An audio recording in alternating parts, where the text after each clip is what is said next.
So, ito na yung ano natin mga guys, no? Maliit nating farm dito sa Pangasinan. Ayan.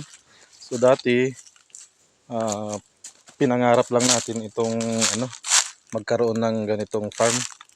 So, ngayon mga guys, ito, nagkaroon na nga tayo. Ayan.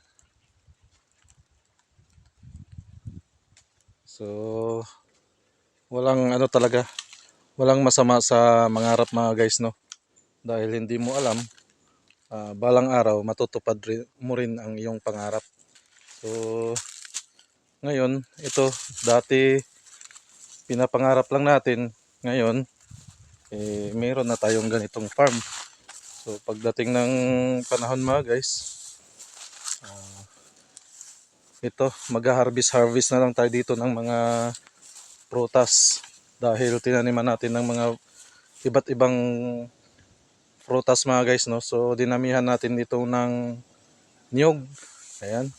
At avocado. Meron din tayo, rambutan. So, meron din tayo dyan. Yellow kaimito, durian.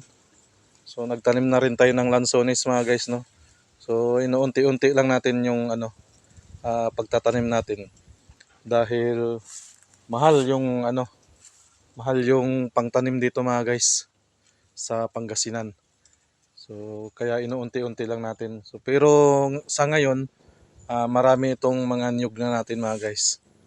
At ang kulang na lang yung durian. So magdadagdag tayo ng durian, yellow kaimito, lansonis, tsaka rambutan. Yun na lang ang susunod natin na project natin mga guys, no. Unti-unti lang hanggang sa matupad natin yung pangarap natin. So walang masama sa mangarap. Mangarap lang kayo mga guys dahil ako din noon, nangarap lang din ako na magkaroon ng ganitong farm.